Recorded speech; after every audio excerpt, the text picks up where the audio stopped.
Today we're going to be reviewing a luxury real estate shoot that I had done recently for my client here in Las Vegas, Nevada. This is a gorgeous multi-million-dollar property sitting on top of Las Vegas, overlooking the entire valley with an amazing strip view. We had a couple challenges we had to face on this property. Number one, we had to get an amazing twilight view showcasing that strip view. And with that, it had a lot of mixed lighting situations that we had to combat. The interior lighting along with the outside ambient lighting, we had to blend those together to make a good final composition. Second, I want to talk to you guys about just not doing too much and just looking at the light that's given to you during the day. Sometimes the natural light that comes into the property is already beautiful and you don't need to do too much to capture your photo. Just get a nice composition, edit it in a Lightroom and Photoshop and deliver that to your client without going overboard and adding flash and unnecessary lights to something that really doesn't even need it. The natural light in most cases can work in your favor, and all you have to do is just finesse it back at the computer to look good. And lastly, this particular property was still under construction and there was areas that weren't ready to be photographed, but I still had to deliver a good composition and a good image that represents the mood and lifestyle of this property without showcasing all the areas of the property that's not ready to be photographed. We want to still create a good looking photo so that our client has some material to use to sell this property. So let's get to it.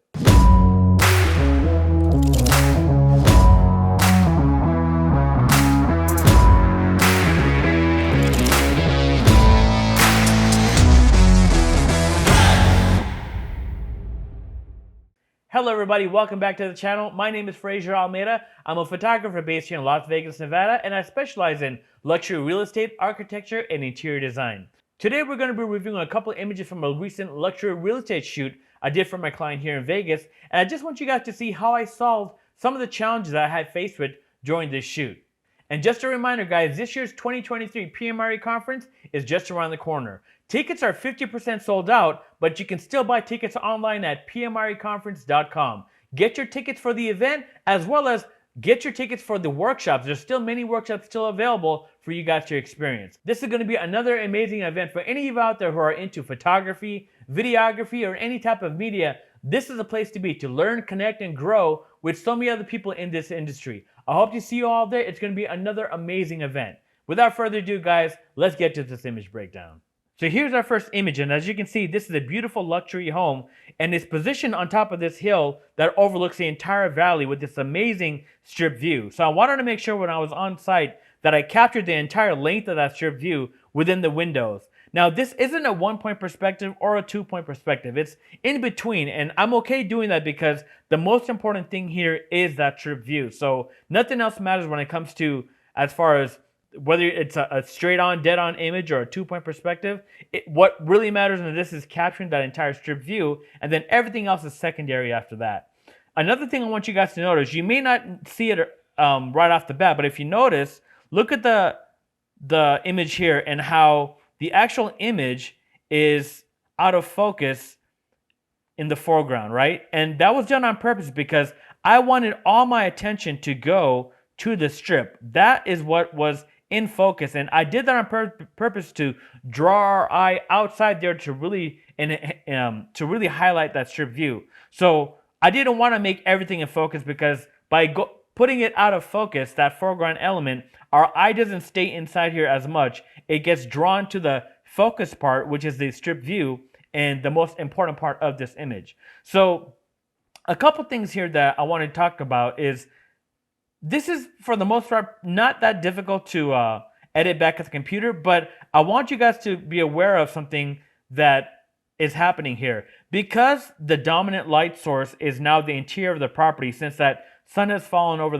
under the mountain, because of that, the white balance is being targeted for the interior, which is now creating a blue cast to the outside, and that's not real. If you were to really be out there at this property, there's no way you're going to stand there outside and looking at the valley and seeing it blue. It's going to be a warm tone or a darker tone. Shadow colors aren't going to look blue, they're going to look black, right? So we have to make sure that when we're back at the computer, we edit that to look believable to the way it's supposed to be, not this misrepresentation of an image. We have to correct it back at the computer so that we deliver a real representation of the image so that it looks good and it's not giving us this, image that doesn't represent that property well. We want it to look good and showcase well so that our client can use it for their marketing. So let's take a look at a couple really simple things that we have to tackle. Number one is that blue out there. So all I'm going to do back at the computer is just make sure that I do 2 layers here that allow me to color correct that blue out there so that it's perfectly balanced for a more warmer tone rather than this unnatural blue tone that's there right now. The interior of the property looks good. I love the light and the color in here. I think that looks great. It's maybe a little bit of highlights I need to tone down from these light features here, but other than that, everything else on the interior I like. I like the warmth. It's not too cool and not too warm. It's a nice balance of the two. And all we need to do is just, like I said, pretty much in Lightroom, make 2 layers so that we can bring back the blue from this strip view to something a little bit more warmer, and then just composite it in Photoshop with the interior and the exterior together so we have a little bit better of a balanced image for our client. So let's take a look at the final image of this photo. So here's the final edit for this image, and as you can see, it's a beautifully balanced image between the interior and that exterior of the property. We're looking at that strip view. As you can see, we tackled that issue with that blue. We brought the color temperature to a balance that looks more believable to what it would be as if you were really there. And we just composited that into the interior of the property, which was pretty much off the bat looking pretty good. We did fix some of the highlights here on these light features, but everything else looked pretty good. I like the shadows that's already there within the scene. It's nicely balanced. I didn't think we needed to do too much. It was pretty much lit nicely with the natural light that was there part of the home. And all we needed to do was just, like I said, fix the outside view so that it's nicely color balanced correctly, and then just match those 2 images together in Photoshop for our client. Because at the end of the day, really, our job is to deliver a good representation of these spaces for our client, because they want to be able to use this in their marketing material to sell this house. And the last thing that we want to do is deliver a photo that's not realistic. We want to keep things as real as possible for our client so they can put it out there into the world to sell this property. So let's take a look at this back on the computer in Lightroom and Photoshop, and you can see exactly how I built this up to get that final image. So here we are in Lightroom, and as you can see, this is our final image. But I want to show you exactly what I did to get this to this point. First off, I made 2 copies of the exact same image. So we have our base image here, which is pretty much balanced for the interior of the property. As you can see, we have a couple of settings here we did. Just tweaking the settings, our highlights, we dropped it down, added some blacks, clarity and texture. What else did we do? We did the white balance and lens corrections, and that's pretty much it. The white balance actually looked really good as shot, so I didn't touch it. I love the little bit of warmth it gave without being too cool or too warm. It's a nice balance of the two. And then all I needed to do here was just make a virtual copy, which I did here, and then just strictly tackle the exterior, avoiding anything on here on the interior. We don't care about that, even though it's completely off the correct color. All we're caring about is just looking at the view. So as you can see here, look how crazy I went up on the white balance here. So this is at 10/7/20. I had to go up on the white balance temperature to bring this to a more believable looking view for the exterior. Other than that, drop the highlights down, open up the shadows a bit, added some whites and blacks, clarity and texture along with the lens corrections. But that's pretty much it. As you can see, here's our interior, which looks good, and then here's our exterior, which looks good. And that's pretty much it. We just tackled those 2 issues separately, and then now we're going to bring it into Photoshop so we can blend those 2 together. So let's open this up in Photoshop.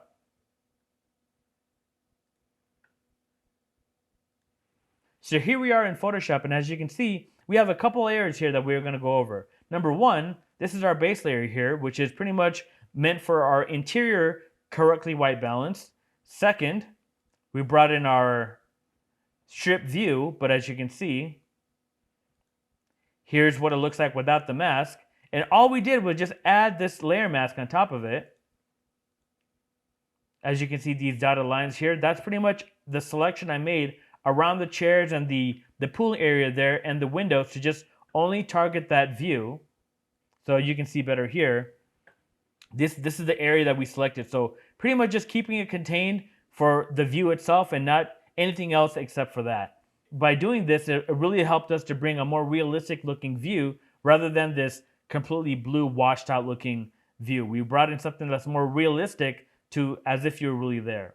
Other than that, I added a levels onto that, and what the levels does is it just really brings out the highlights and the shadows, gives it a little bit more of a pop. So as you can see here, with the levels, I just brought the slider from the right up to the edge of this, right before the ramp of this. I didn't want to go too much because I didn't want it to get too white. If you notice, if I go too much here, that's a little bit too white. I just brought it in between the starting off point and the beginning of that ramp. And then the blacks here, I just brought it in just to here to give it some more crunch into that blacks. And other than that, we did add a hue saturation layer to just kill a little bit of the blue here on the outside. You could barely see it. It's very, very subtle, but pretty much all I did was just target these areas here on the outside to just kill off some of that blue. So if I take this off, you can see there's a little bit of blue here on these the grounds here for the outside. And if I take this on, you can see it just kind of eliminates a little bit of that. Not too much, but just enough that it cleans it up. And that's it. We save this, bring it back into Lightroom. So here we are back in Lightroom, and pretty much everything's done. The verticals were already fixed, so that looks pretty good. But that's it. I didn't add any other settings back in Lightroom. It's already completed from everything we did within Photoshop. So as you can see, it's not that difficult to tackle something like this. Well, all you have to do is just analyze the scene and figure out, what do I need to do back in post to make this look good? For this situation, it's a mixed lighting situation, so all we need to do is tackle the white balances for the interior and the exterior, bring it back into Photoshop, layer those two together, and that's it. Call it a day and something that's nice and deliverable for our client. So by just taking a step back, analyzing your scene, and figuring out what you need to get done, as you can see, it doesn't take that much to deliver a good looking photo. Rather than just delivering something that comes straight out of camera, not color accurate, you deliver something that represents the property well and helps our clients so they have a nice money shot to market this property. All right, guys, let's get to the next image. So here's our next image, and as you can see, it's a beautiful one-point perspective showcasing this nice kitchen scene. But what I want you guys to pay attention here is, even though I shot it like this, I think I'm at maybe 24 millimeters when I shot this.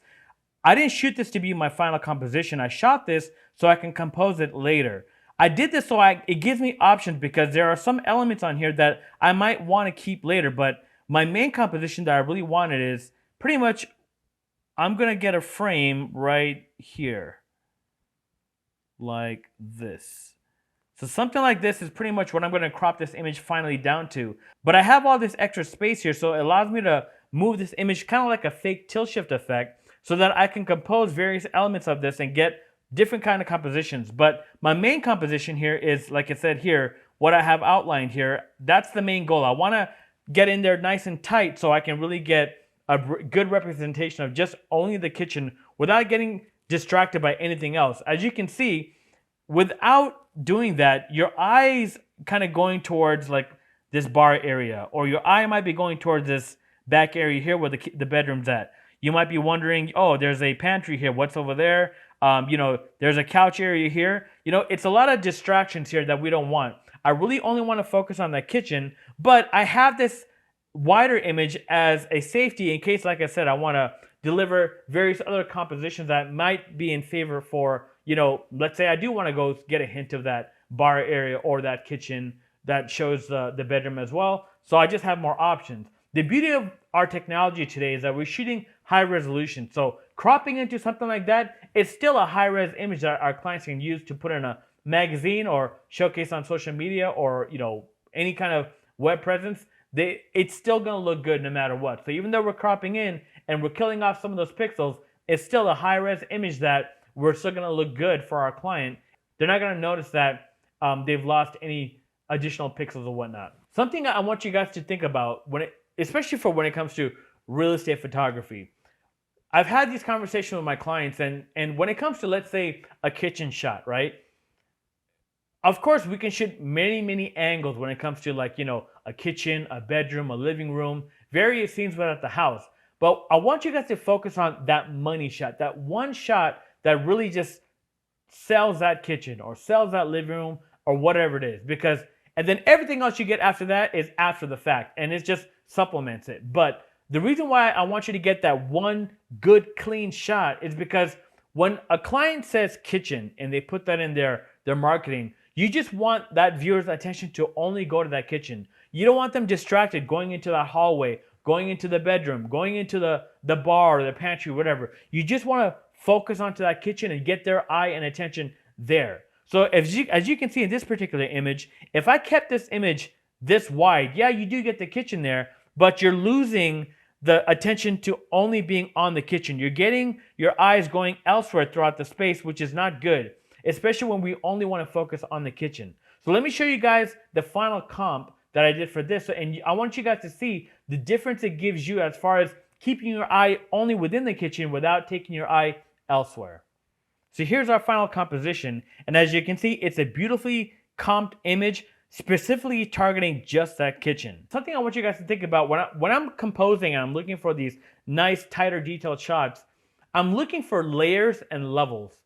The reason why I do that because I love compression when I do images, because that compression really gives me that more realistic feel rather than something distorted in a wide angle like a typical real estate shoot. I'm looking for layers and levels and try to compress that together to give me a nice depth and mood into that image. So as you can see here, we have beautiful layering here where we have these chairs here, we have this table, we have the chairs on top of the island itself, and then the back area, which is the main kitchen area, along with the light features here. These are all our layers. And obviously we have our levels. So we have the levels of the chair, the level of the dining area, the level of the island, and then the beautiful levels of these shelves, along with the ceiling and the gray kitchen itself. All these things, I think, at least for me, I look for when I'm composing, and I'm trying to get those nice detailed vignettes that showcase off the various spaces of a property. So hopefully that helps you guys out when you're out there shooting. Look for those layers and levels. You know, try to get that compression within all that, because it'll really give you some nice creative options when you're trying to figure out compositions for your clients. One thing I want you guys to notice here is there's no flash in this image. This is just pure natural light. What we did is we opened up all those windows on the right side and brought in that natural light streaming in from the right to left direction, bringing us a nice light fall off into this image. As you can see, look at the beautiful shadows here off the left sides of these chairs, right? It looks so beautiful. You can see the nice on the plates and the areas up here. We got the nice shadow falling off over here. I love that. We got some shadow giving us some shape for the appliances here, and it's just a nice direction of light coming into the scene. We don't really need lighting here. I mean, honestly, with adding light, it probably would have been overkill. I think the natural light look here is way better than adding just light and trying to do too much. I think all we need is just doing a little bit of finessing back on Lightroom and Photoshop to clean this image up and make it look good, rather than adding flash and doing a whole bunch of extra steps back in the computer when it's unnecessary. So let's take a look at this back in Lightroom and Photoshop so you can see how simple it was to go from that basic ambient, cropping it in, and getting the final result for our client. So here we are back again in Lightroom, and as you can see, this is the final composition for this kitchen shot. I want you guys to notice once again how I composed this originally, which was this wider image, and I just cropped in to only showcase and highlight that kitchen. So we went from actually this was 35 millimeter shot originally, and then we zoomed in by cropping and just really highlighting only that kitchen area, which is what we wanted, so that we're not being distracted by any other elements in this scene. So here's how we started this image off. Number one, I have 7 brackets here, and pretty much what those 7 brackets do is it gives me the full dynamic range between the highlights and shadows. And then once I bring it into Lightroom, I right click, go to Photo Merge, HDR, and I blend those images together to create a huge raw file. What that does, it allows me to push and pull this image in Lightroom without destroying the image, and still keep retaining the detail in the highlights and shadows without getting any too much grain or pixelation in the image. So once I have that merged image, I pretty much added some settings here. So I adjusted the white balance to 5200. I brought up the exposure to 68, highlights, shadows, blacks, texture, and clarity. I mean, just tweak the settings until it was something that felt good to me. This is obviously not going to work for everybody in every situation, but for this particular situation, it does work. So other than that, we did apply our lens corrections here. And let me see, did we do any leveling out here? Yes, we did. So at this point, we also did level out the image so it's nice and symmetrical. And then besides that, we did clone out some of the blemishes in the scene. And we did apply a couple masks here. So let's see, what do we got here? We have a mask here for, so this mask is just to kill off some of the yellow in the scene. So if you can see here, there's a tad bit of yellow there. So just selecting that with the color range tool in Lightroom allowed us to drop the saturation on that and just clean that up. So this is before and after. Next, I wanted some more contrast within the chairs. I wanted some more shadows. So I just added another mask here. I dropped the shadows down and I brought in more shadow within the chair. So if I take this off and on, you can see it adds some more contrast. And I like the way that feels, just bringing more attention to that direction of the light coming from that right to the left. And then other than that, just in case I wanted to use this image, I also darkened the foreground element of that couch so that it's not so detailed, just letting that fall off into shadow. And that's it. And then once we had that, we brought this into Photoshop. So let me open this up. And we just did a couple little minor edits here. So here's our starting off point. This is the base image. Now, because we had those windows open, these light fixtures that were hanging kept moving. So pretty much what I did is with those bracketed shots that I had, I found an image where that light was nice and still, and I just brought that in so I can mask it and layer it on top of this other image. So as you can see here, this is before and after. It's just a cleaner image that's not moving. This previous one, there's a slight movement to those light fixtures. This one is nice and still. So I just brought that in so it looks good. And then lastly, all I did here was I added a slight S-curve using the curves tool. So you can see I just kind of bumped up that the highlights there, and I dropped the blacks down just a hair, just to give it a little bit of a pop to the image. So this is before and after. And that's it. Save that, bring it back into Lightroom. And then we added our crop to it. So we went from, like I said, that full 35 millimeter image, and we just cropped in to just only target that kitchen. And that's it. Other than that, everything else is done. We didn't have to do anything else except for, I think only thing I added here was a little slight post-crop vignette to just kind of bring our attention towards the center of that kitchen. So as you can see, if I take this off and on, you see that little bit of a vignette on the side just really helps draw our eye towards the center of that kitchen. And that's it, guys. Pretty simple, like I said. This one wasn't that difficult. Just using that natural light really helped us to make our job fast and easy without having to spend too much time lighting it and doing so much extra additional stuff that was unnecessary. So let's get to our final last image here so we can see how we tackle that one. So here's our final image, and as I said before, this home was still under construction. So as you can see here, this grill area here is not completed.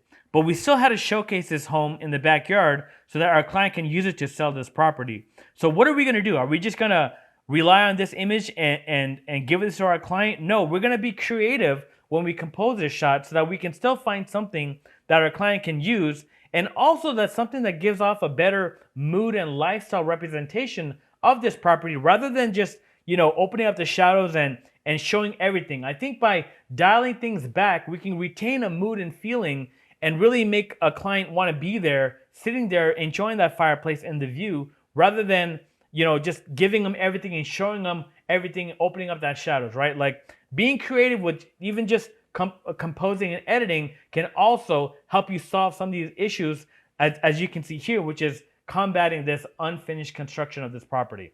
So the main thing I want to focus on here is I don't want to show any of this over here. All I care about is really just focusing on trying to get a nice tight composition where I'm only showcasing maybe this right here, right? This is all I care about. And by doing that, everything else, I'm just going to let it fall off into darkness. So I'm going to drop my shadow so that all this is just dark. And all I care about is bringing light from that inside of the property out, so you can get that nice direction and flow of the light in the scene, and really capitalizing on the shadows in the scene, rather than, like I said, opening things up and showing them everything and almost creating a flat image. By dropping the shadows back, you can actually retain a lot more mood and feeling, and really let your client enjoy the space and experience sitting there, rather than just giving them everything. It's better to tease them than just show everything off, right? So let's take a look at the final image of this one and how I overcome the challenge that we had to face here with this under construction scene. So here's our final composition, and as you can see, look how beautiful that looks. By dialing back those shadows, you can actually solve that whole issue with that under construction area, because now our attention is not going to that at all. Our full attention is now going to the brightest parts of the home, which are the interior and that fireplace area there. That's all we want. We want all our attention here and here. That's pretty much it. Everything else is not even important. No one's going to be paying attention to this. And even if they do, they're not going to know it's under construction, because it's in so much shadow that you can't really see the details in it. The main elements of the home are nicely highlighted, and it really gives you a nice mood and direction. I love how everything is emanating from that home, giving you the nice direction and flow of the light and shadows coming into this scene. It really helps to represent a nice mood and lifestyle of this property, rather than, like I said, showcasing everything and opening up those shadows and just showing everything for what it is. That doesn't do anything for this property, especially for this particular scenario. By dialing it back and living within the shadows, you actually retain more mood and feeling, which is a great goal for our client, especially that because this is a luxury property and you want to represent it very well to showcase that lifestyle and that mood. You don't want to just give them everything. You want to tease them and let them want them to feel more and want them to experience this for themselves, rather than just showing everything and really not doing the property justice. So by doing it this way, you solve the problem of the home being under construction, and you've also created a beautiful composition that represents the property well. So let's take a look at how I brought this into Lightroom and Photoshop and build this one up for the final image. So here we are in Lightroom, and as you can see, this is the final image, and this is our starting off point, right? So this is that first composition that we had, which looks horrible, but all I did after that was just kind of cropped in tighter, not cropped in, actually zoomed in with the camera, and I got this composition here. So by opening it up, like I said, look how ugly that looks. There's no need to get more information within this under construction area. And we've lost that mood and feel and the lifestyle of this property. By showcasing everything, it's actually hurting the property. But by dialing it back, we actually retain a better mood and representation of the property that helps our client to showcase this property off, rather than showcasing something that's not completely done. This way, our client can actually see something that's completed, and they can use it to really promote this property. So let's open this up really quick so you guys can see how we actually built this up.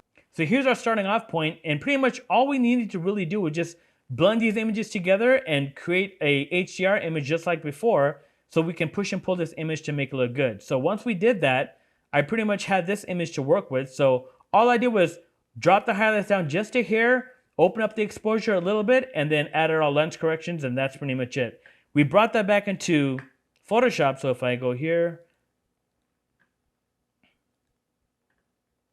so here's our starting off point in Photoshop. We have that base image, which is what we tweaked in Lightroom. Next, you can barely see it, but there's a subtle tint of green here on these windows, which I didn't like. So I just brought a hue saturation layer and just killed off some of that green. So I just dial back the saturation on that. So that's before and after. Next, here's a brightness and contrast. It was a little bit too hot inside there, so I just added a brightness and contrast to dial that back. So that's before and after, just to get some more detail within those highlights. Next, here's our TV. We just blacked that out. Added a little touch of a gradient. And then here, you guys can barely see it, but just to clean things up, where this unfinished grill area is, I just kind of cleaned up some of the debris that was there, so it looks nice and clean. So our eye isn't distracted by any of those elements. So just cleaning that up so it looks good. And that's pretty much it. We save that, bring it back into Lightroom. And the only other thing we did here was just added a touch of exposure to it, and that's it. The verticals are pretty much on point, so we didn't have to do that, any of that. And that's it. As you can see, now it's a way much more better image rather than something that's over processed. Like delivering something like this, look how ugly that looks. I mean, you've lost the mood, you've lost any kind of feeling in this image by just showing them everything.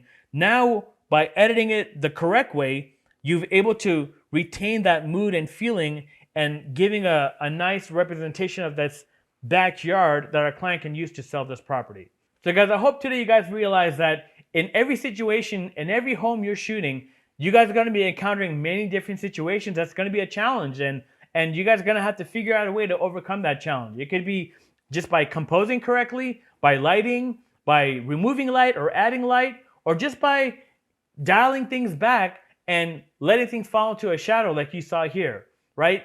I love what we do because it's always challenging us every day, and I love that it's not the same thing all the time. That's what I love about this industry. I'm never bored. I'm always being challenged, and those skills that we use after we've overcome these challenges, we can continue to take that to our next job because we have the confidence to deliver a good quality product for our client regardless of the situation. So guys, I hope some of these tips and techniques help you guys out when you guys are going to be out there in your own situation facing these challenges for yourself. Thank you guys again for joining me on this video. And remember, like and subscribe. It really helps the channel out and allows me to continue to make these type of videos. I hope to see you guys again. And don't forget, go to PMREconference.com to get those tickets for the workshop this November. And until next time, guys, I'll see you then.